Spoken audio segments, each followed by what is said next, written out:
আজকে ঈদের তৃতীয় দিন আর আজকে আমরা বন্ধুরা মিলে চলে যাচ্ছি মমই ইকো পার্ক। এর আগেও আমরা ইকো পার্ক আছি, কিন্তু ঈদের মধ্যে আসে ভিন্ন রকম এক অভিজ্ঞতা হলো। আজকে আমরা সব বন্ধুরা মিলে একটা সিএনজি নিয়ে বের হই, আর প্রথমে আসে দেখি সেই রকম ভিড়, তার কারণে সিএনজিটা ভেতরে ঢুকানো সম্ভব হয়, তাই প্রথমে গাড়িটা গ্যারেজে থুয়ে আমরা হাঁটা ঘাটা নিলাম ইকো পার্কের মেইন গেট দিয়ে। প্রথমে একটা জিনিস খেয়াল করলাম, সেটা হচ্ছে যে কোনো গাড়ি ঢুকতে টাকা লাগে, কিন্তু খালি মানুষ ঢুকতে কিন্তু কোনো টাকা লাগে না। আর অন্য অন্য সময়ের চাইতে ঈদের সময় কিন্তু সেই রকম যানজট আর ভিড় লেগে গেছে, মানে মানুষের ঠেলাত পাও ফালান যাচ্ছে না। আর এইবার আসে তো আমরা নতুন নতুন কিছু নির্মাণও দেখছি, যেগুলো আর আগে ছিল না। মোটামুটি সেই রকম ভিড় লাগে আছে রাস্তা, হামাগরে ঢুকতে ওইদিকে আধা ঘন্টার মতো সময় নষ্ট হয়ে গেছে। ঢুকতেই হাতের ডান সাইডে আবার হামাগরে চোখত পড়লো এটি আবার দেখি কনসার্ট হচ্ছে। এমনিতেই তো সেই রকম ভিড়, তার মধ্যে আবার কিছু পাগলা ছাগলা সলপল সেই জোরে মোটরসাইকেল চালাচ্ছে। এই পাশে আবার সেই রকম সুন্দর করে একটা পানি পড়ার ব্যবস্থা করছে, যেটি যায় সগলি মনে করেন যে সেলফি আর ভিডিও লিখছে। আর এইবার কিন্তু ঈদকে কেন্দ্র করে কিন্তু সেই রকম বাচ্চা কাচ্চা করে বিনোদনের ব্যবস্থা আছে। দেখেন সোলপোলেরা কিন্তু সেই রকম আনন্দে লাচালাচি করছে এটার উপর উঠে। আর এগুলা জায়গাতে আসে কিন্তু বড় মানুষের চাইতে কিন্তু সোলপোলের আনন্দটাই বেশি।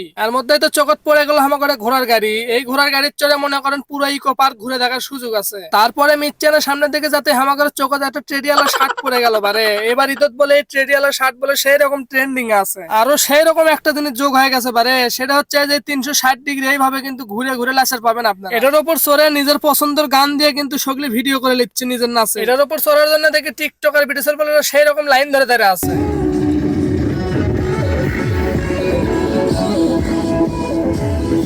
চলেন আরো দুটা ভাইয়ের সাথে পরিচয় করে দেই। এটি নাচ দেখতে দেখতে এই যে দেখেন দুটো ট্রেডিয়ালা শার্টের সাথে আবার দেখা হয়ে গেল।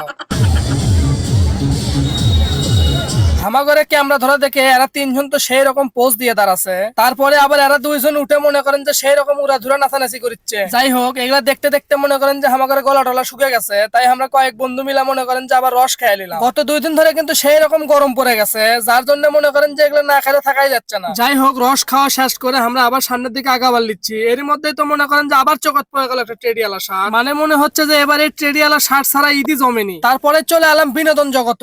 এই মুহূর্তে দেখেন ময়ূরের নৌকার চড়ে সেই রকম মজা লিচ্ছে কিন্তু আমরা মানে চড়ার চিন্তা ভাবনা করলাম, কিন্তু যাই দেখি সেই রকম ভিড়, মানে সিরিয়াল ধরে আছে, সেই জন্য আমাদের আর চড়া হলো না। যাই হোক, আমরা হাঁটতে হাঁটতে এবার চলে যাচ্ছি আরো ভিতর দিকে। এইদিকে আসে মোটামুটি একটু ফাঁকাই মনে হলো। এই পাশে কিন্তু হালকা পাতলা ফাস্ট ফুডের দোকানও আছে, মানে ফুচকা চটপটি খাওয়ার ব্যবস্থা আছে। এবার যে জায়গাটা দেখেছেন এটা হচ্ছে এই মমই ইকো পার্কের স্কুল কলেজের জায়গা, মানে এটি এসে সগলি ফিজিক্স কেমিস্ট্রি ক্লাস নেয়। এর মধ্যেই তো মনে করেন আমাদের চোখত আরো একটা ট্রেডিয়ালা শার্ট পরে গেল। আপনারা কারা কারা এই ট্রেডিয়ালা শার্ট কিনছেন অবশ্যই কিন্তু কমেন্ট করে কয়ে যাবেন। তারপরে মিচ্ছানের সামনের দিকে যাতে আমাদের চোখত পড়ে গেল তিনটা সেই রকম বড় বড় রুই মাছ। আজকে খুব একটা সময় হাতত নাই, এরপরে যেদিন আসবো সেদিন এই রুই মাছ ভাজা খাইয়া যাবো। এবার চলে গেলাম নদীর পাড়ের দিকে, যাই তো দেখি সেই রকম বসার ব্যবস্থা করছে পানির মধ্যে, মানে 20-50 টাকা টিকিট দিয়ে যায় পানির মধ্যে আধা ঘন্টা করে বসে থাকা যাবে। আর আপনারা কিন্তু এই ইকো পার্কত আসে কিন্তু স্পিড বোট চড়ে রাইডও দিবার পাবে। আমাগরে বগুড়ার মধ্যে মোটামুটি সেই রকম একটা বিনোদনের জায়গা হচ্ছে এই মমই ইকো পার্ক। যে কোনো বয়সের মানুষেরই কিন্তু এটি এসে ভালো লেগে যাবে। ইকো পার্কের সৌন্দর্যের মধ্যে আরেকটা অন্যতম হচ্ছে সেটা কিন্তু এই সূর্যমুখী ফুল। প্রায় অনেকখানি জায়গা জুড়েই কিন্তু এই সূর্যমুখী ফুল লাগানো আছে। এগুলোর দ্বারা থেকে মনে করেন যে সগলি সেলফি আর ভিডিও লিখছে। মোটামুটি অনেকক্ষণই ঘোরাফেরা হয়ে গেছে, এর মধ্যে কিন্তু সন্ধ্যাও লাগে গেছে। এর মধ্যে আমরা ইকো পার্কের স্পেশাল যে মটকাসা সেটা খাওয়ার জন্য কিন্তু বসে গেলাম। এই মটকাসার স্বাদ কিন্তু আমার কাছে ভালোই লাগছে, সেই জন্য মনে করেন আমরা কয়েক বন্ধু মিলে চা খাওয়ার সময় না সেলফি তুলে নিলাম। যাই হোক, আজকের ভিডিওটা এই পর্যন্ত। আবার দেখা হবে নতুন কোনো ভিডিও নিয়ে নতুন কোনো জায়গা। আপনার এলাকার কি বিখ্যাত সেটা কিন্তু অবশ্যই আমাকে কমেন্ট বক্সে করতে পারেন। নেক্সট ভিডিও কিন্তু আপনার এলাকা নিয়েই হতে পারে। সবাই ভালো থাকবেন, সুস্থ থাকবেন, আল্লাহ হাফেজ।